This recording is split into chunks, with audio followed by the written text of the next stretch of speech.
बात होगी राष्ट्रपति को सुप्रीम कोर्ट के आदेश की। बिहार में बीजेपी से नीतीश की बढ़ती दूरियों की। देखेंगे बिहार विधानसभा चुनाव के लिए महागठबंधन की तैयारियों को। कैसे राणा संगा की जयंती पर घिरी योगी सरकार। जानेंगे वक्फ बिल पर सीएम ममता के बड़े ऐलान को। और बुलेटिन के आखिर में देखेंगे हिमालय में भूकंप के खतरे को लेकर हुए खुलासे को। लेकिन दिन भर की तमाम बड़ी खबरों से पहले एक नजर आज की सुर्खियों पर। अकाली दल के अध्यक्ष बने सुखबीर सिंह बादल 5 महीने बाद पद पर वापसी। तनखैया घोषित होने पर धार्मिक सजा पूरी करने के बाद संभाला पद। सेना में कमीशनखोरी का खुलासा। सीबीआई ने चंडीगढ़ स्पेशल कोर्ट में दाखिल की चार्जशीट। राजस्थान में टेंडर के एवज में अधिकारियों ने लिए पैसे। आरएसएस संस्थापक के नाम पर केरल में बवाल। कांग्रेस ने बीजेपी नेता प्रशांत सिवन के खिलाफ दर्ज कराई एफआईआर। कौशल विकास केंद्र को आरएसएस संस्थापक केबी हेडगेवार का नाम देने पर विवाद।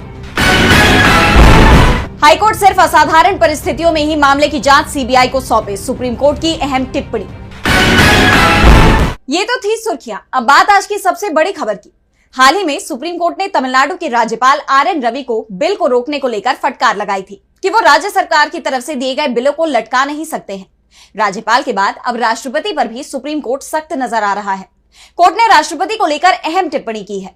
तो क्या है पूरा मामला, आइए देखते हैं इस रिपोर्ट में। केंद्र और राज्य में अलग अलग पार्टियों की सरकार होने की स्थिति में कई बार टकराव की स्थिति पैदा हो जाती है।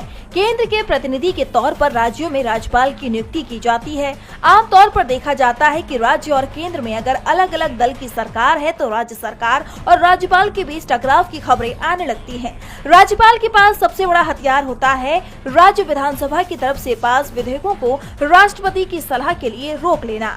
मतलब विधानसभा से पास बिल को राज्यपाल मंजूरी नहीं देते हैं। कई बार ऐसे विधेयक लंबे समय तक राष्ट्रपति के पास ही लंबित रह जाते हैं। हाल ही में तमिलनाडु और केरल के मामलों में ऐसा देखा गया, पर अब ऐसा नहीं होगा। तमिलनाडु सरकार और राज्यपाल के बीच चल रहे टकराव को लेकर सुप्रीम कोर्ट ने बड़ा फैसला सुनाया है। राज्यपाल ने तमिलनाडु विधानसभा से पास 10 विधेयक रोक लिए थे, बाद में इन्हें राष्ट्रपति के पास भेज दिया। राज्यपाल के इस फैसले को सुप्रीम कोर्ट में जस्टिस जेबी पारदीवाला और जस्टिस आर महादेवन की बेंच ने असंवैधानिक करार दिया। कोर्ट ने कहा कि राष्ट्रपति के पास पॉकेट वीटो नहीं है और उन्हें या तो मंजूरी देनी होती है या फिर उसे रोकना होता है। इसके साथ ही कोर्ट ने राज्यपाल और राष्ट्रपति के लिए विधेयकों पर फैसला लेने के लिए समय सीमा भी तय कर दी है।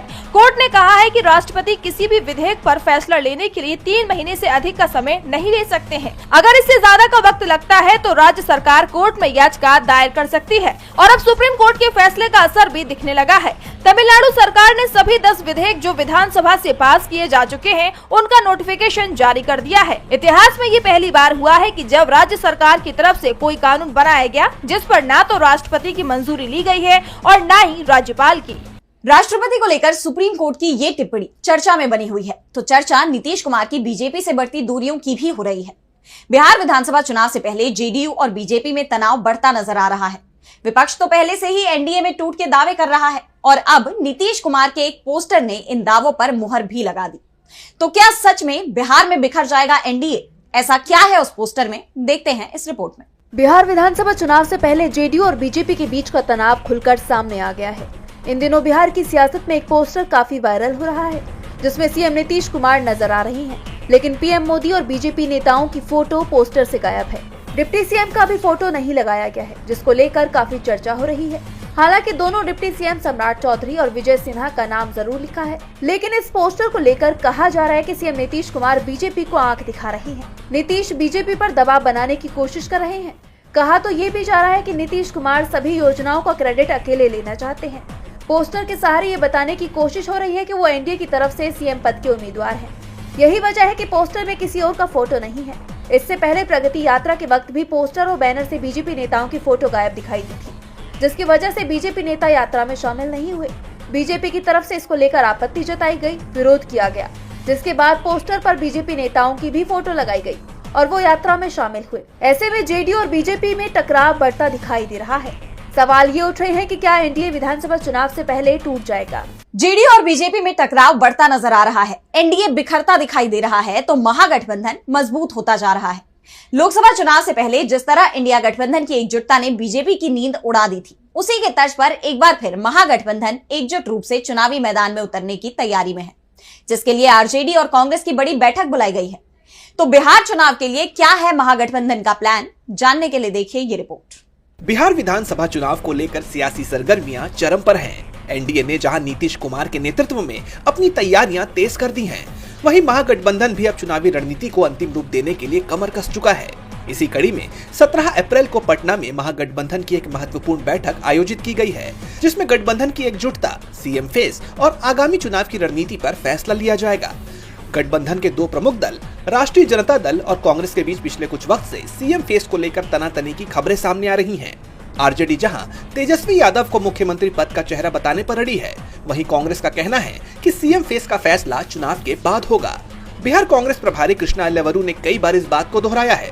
इस गतिरोध को खत्म करने और गठबंधन को मजबूत करने के लिए ये बैठक बुलाई गई है। बैठक में तेजस्वी यादव और कृष्णा अल्लेवरू पहली बार आमने सामने होंगे, जिससे चर्चाएं और तेज हो गई हैं। इस दौरान गठबंधन के अन्य सहयोगी दलों के साथ मिलकर विधानसभा चुनाव की रणनीति को अंतिम रूप दिया जाएगा। साथ ही ये तय होगा कि महागठबंधन एकजुट होकर मैदान में उतरेगा या आंतरिक मतभेदों का असर दिखेगा। सियासी जानकारों का मानना है कि ये बैठक महागठबंधन के भविष्य के लिए निर्णायक साबित हो सकती है। सभी की नजर इस बात पर टिकी है कि क्या गठबंधन अपनी एकता को बरकरार रख पाएगा और बिहार में एनडीए को कड़ी टक्कर दे पाएगा। महागठबंधन की तैयारियों को देख एनडीए पहले से ही परेशान नजर आ रहा है, तो मुश्किलें योगी सरकार की भी बढ़ी हुई हैं। आगरा में करणी सेना के स्वाभिमान सम्मेलन में हंगामा मच गया। राणा सांगा जयंती पर 80,000 कार्यकर्ताओं ने सपा सांसद रामजी लाल सुमन के बयान का विरोध किया। कार्यकर्ताओं ने पुलिस को ही घेर लिया। इस घटना को लेकर योगी सरकार की कानून व्यवस्था पर सवाल उठ रहे हैं। तो क्या है पूरा मामला, देखते हैं इस रिपोर्ट में। आगरा में करणी सेना के स्वाभिमान सम्मेलन के दौरान तनाव चरम पर पहुंच गया। राणा सांगा की जयंती के मौके पर आयोजित इस कार्यक्रम में करणी सेना के लगभग 80,000 कार्यकर्ता गढ़ी रामी में 50 बीघे के पंडाल में जुटे। उत्तर प्रदेश के साथ साथ हरियाणा, राजस्थान और गुजरात से आए कार्यकर्ताओं की संख्या इससे भी ज्यादा बताई जा रही है। सपा सांसद रामजी लाल सुमन के राणा सांगा पर दिए विवादित बयान के विरोध में ये प्रदर्शन हुआ। कार्यक्रम स्थल पर पुलिस की मौजूदगी से नाराज कार्यकर्ताओं ने पुलिस कर्मियों को घेर लिया और तलवारें डंडे लहराने शुरू कर दिए। हालात बिगड़ते देख पुलिस को पीछे हटना पड़ा। इसके चलते पुलिस ने 500 जगहों पर बैरिकेडिंग की, सड़कों पर बड़े बड़े पत्थर रख दिए गए और 10,000 पीएसी और पुलिसकर्मी तैनात किए गए। सुमन के आवास को छावनी में तब्दील कर दिया गया है, जहां 1000 पुलिसकर्मी और मेटल डिटेक्टर तैनात किए गए थे। सांसद ने निजी सुरक्षा के लिए 10 बाउंसर भी रखे हैं। इधर इटावा में सपा प्रमुख अखिलेश यादव ने करणी सेना को नकली और बीजेपी समर्थित करार देते हुए कहा कि रामजी लाल सुमन का बयान सदन से हटाया जा चुका है। उनके अपमान पर हम उनके साथ खड़े हैं। इस घटना ने योगी सरकार की कानून व्यवस्था पर कई सवाल खड़े कर दिए हैं। जानकारों का कहना है कि इतने बड़े प्रदर्शन की जानकारी होने के बावजूद सरकार ने स्थिति को नियंत्रित करने में नाकामी दिखाई है। सड़कों पर जिस तरह से हथियार लहराए जा रहे हैं, उससे डर का माहौल बनाया जा रहा है। अब सवाल उठ रहे हैं कि इसे करणी सेना के साथ सरकार की मिलीभगत माना जाए या फिर लापरवाही। करणी सेना के सम्मेलन के चलते पूरे क्षेत्र में तनाव का माहौल दिखाई दे रहा है, तो प्रदर्शन वक्फ कानून के खिलाफ भी हो रहा है। उत्तर प्रदेश से लेकर पश्चिम बंगाल तक वक्फ कानून का विरोध देखा जा रहा है। इन प्रदर्शनकारियों पर पुलिस की कार्रवाई को लेकर भी सवाल उठ रहे हैं। वहीं मुख्यमंत्री ममता बनर्जी ने भी साफ कर दिया है कि वो वक्फ कानून लागू नहीं होने देंगी। देखिए ये रिपोर्ट। वक्फ कानून बनने के बाद भी मोदी सरकार की मुश्किलें कम होने का नाम नहीं ले रही हैं। इस कानून के खिलाफ देश भर में विरोध थमने का नाम नहीं ले रहा है। इस बिल के विरोध में पश्चिम बंगाल से लेकर यूपी तक विरोध देखा जा रहा है। इस बीच पश्चिम बंगाल की मुख्यमंत्री ममता बनर्जी का बड़ा बयान सामने आया है। उन्होंने ये साफ कर दिया है कि वो किसी भी कीमत पर वक्फ कानून को लागू नहीं होने देंगी। साथ ही इस कानून के विरोध में हिंसा को लेकर सभी धर्मों के लोगों से शांति बनाए रखने की अपील की है। सीएम बनर्जी ने कहा कि धर्म के नाम पर हिंसा ना करें, हर इंसान की जान की कीमत होती है। राजनीति के लिए समाज को नुकसान पहुंचाना गलत है। बता दें कि बंगाल के मुर्शिदाबाद में हिंसा के बाद इंटरनेट सेवा बंद कर दी गई है। भारी संख्या में यहां पुलिस बल भी तैनात किया गया है। वहीं कांग्रेस के राष्ट्रीय सचिव शाहनवाज आलम ने यूपी पुलिस पर गंभीर आरोप लगाए हैं। उन्होंने कहा, लखनऊ के कई नागरिकों को पुलिस नोटिस भेज रही है। नोटिस सिर्फ इस आधार पर दिए जा रहे हैं कि ये लोग वक्फ कानून के खिलाफ प्रदर्शन कर सकते हैं, जबकि अभी नागरिकों की तरफ से कोई विरोध प्रदर्शन ना तो हुआ है और ना ही इसका ऐलान किया गया है। सबसे गंभीर मुद्दा ये है कि इन नोटिसों में नागरिकों को अगले 1 साल तक के लिए उनसे शांति भंग का खतरा बताते हुए 50,000 रुपए भी जमा कराने के साथ ही इतनी धनराशि की 2 जमानतें भी मांगी जा रही हैं। इसके साथ ही शाहनवाज आलम ने कहा कि यूपी पुलिस ये कैसे भूल सकती है कि उसकी ये कार्रवाई संविधान के अनुच्छेद 19 का उल्लंघन है, जो नागरिकों को भाषण और अभिव्यक्ति की आजादी और शांतिपूर्वक जमा होने का अधिकार देता है। ऐसे में उन्होंने इस मामले में सुप्रीम कोर्ट से दखल देने की अपील की है। अब ये तो आने वाले वक्त में ही पता चलेगा कि सुप्रीम कोर्ट इस मामले में क्या कार्रवाई करता है, लेकिन इन विरोधों ने मोदी सरकार की टेंशन को जरूर बढ़ा दिया है। वक्फ कानून के बढ़ते विरोध ने मोदी सरकार को टेंशन में डाल दिया है, तो चिंता टीडीपी और वाईएसआरसीपी की भी साफ दिखाई दे रही है। विशाखापट्टनम में मेयर जी हरि वेंकट कुमारी के खिलाफ अविश्वास प्रस्ताव पर वोटिंग से पहले टीडीपी और वाईएसआरसीपी ने अपने पार्षदों को क्रॉस वोटिंग से बचाने के लिए विदेश भेज दिया। ये international resort politics Andhra Pradesh की राजनीति में नया रंग ला रही है। तो क्या है पूरी खबर, देखते हैं इस रिपोर्ट में। विशाखापट्टनम में मेयर जी हरि वेंकट कुमारी के खिलाफ अविश्वास प्रस्ताव को लेकर सियासी हलचल तेज है। 19 अप्रैल को ग्रेटर विशाखापट्टनम म्यूनिसिपल कॉर्पोरेशन में होने वाली वोटिंग से पहले तेलुगु देशम पार्टी यानी टीडीपी और वाईएसआर कांग्रेस पार्टी यानी वाईएसआरसीपी ने अपने पार्षदों को क्रॉस वोटिंग से बचाने के लिए विदेश भेज दिया है। टीडीपी ने अपने 26 पार्षदों को मलेशिया के कुआलालंपुर, जबकि वाईएसआरसीपी ने 30 पार्षदों को श्रीलंका रवाना किया है। इस इंटरनेशनल रिजॉर्ट पॉलिटिक्स का मकसद विरोधी दलों के संपर्क से पार्षदों को दूर रखना है। जीवीएमसी में कुल 98 पार्षद हैं, जिनमें वाईएसआरसीपी के पास 59 और टीडीपी के पास 29 पार्षद हैं। टीडीपी के सहयोगी जनसेना पार्टी यानी जेएसपी के 3 पार्षद भी उसके साथ हैं, जबकि बीजेपी, सीपीआई और सीपीआईएम के एक पार्षद हैं। अविश्वास प्रस्ताव पारित करने के लिए 74 वोट चाहिए। पिछले साल टीडीपी के नेतृत्व वाले एनडीए की सत्ता में वापसी के बाद वाईएसआरसीपी के करीब 25 पार्षद टीडीपी में शामिल हो चुके हैं। टीडीपी नेता पी श्रीनिवास राव का दावा है कि उनके पास 65 से 70 पार्षदों का समर्थन है, जबकि जेएसपी विधायक वंशी कृष्णा ने 70 पार्षदों के समर्थन की बात कही है। वाईएसआरसीपी ने अपने पार्षदों को पहले बेंगलुरु के रिजॉर्ट में और फिर श्रीलंका भेजा। डिप्टी मेयर जियानी श्रीधर ने बताया कि वो कोच्चि में है, जबकि उनके पार्षद श्रीलंका में हैं। दूसरी तरफ टीडीपी ने पार्षदों के मलेशिया दौरे का खर्च उठाने का वादा किया है। 2024 के चुनाव में टीडीपी ने विशाखापट्टनम की सभी 7 विधानसभा और लोकसभा सीटें जीती थी। यदि टीडीपी अविश्वास प्रस्ताव जीत लेती है तो जीवीएमसी पर उसका कब्जा हो जाएगा। ये सियासी जंग आंध्र प्रदेश की राजनीति में नया मोड़ ला सकती है। और बुलेटिन के आखिर में देखेंगे हिमालय में भूकंप के खतरे को लेकर हुए खुलासे को। तो भूकंप जैसी प्राकृतिक आपदाओं को लेकर अक्सर ही लोगों के मन में डर देखा गया है। इस घटना के पीछे की वजह धरती के अंदर मौजूद टेक्टोनिक प्लेट्स है। और अब हिमालय और तिब्बती क्षेत्र को लेकर वैज्ञानिकों ने चौंकाने वाला खुलासा किया है। तो क्या भारत में आने वाला है बड़ा भूकंप? आइए देखते हैं इस रिपोर्ट में। देश दुनिया के अलग अलग कोने से आए दिन भूकंप की खबरें सामने आती रहती है, जिसे लेकर लोगों के अंदर भी डर का माहौल बना हुआ है। ये एक ऐसी आपदा है जो बिना किसी चेतावनी के आती है और इससे बचने का मौका भी नहीं मिलता।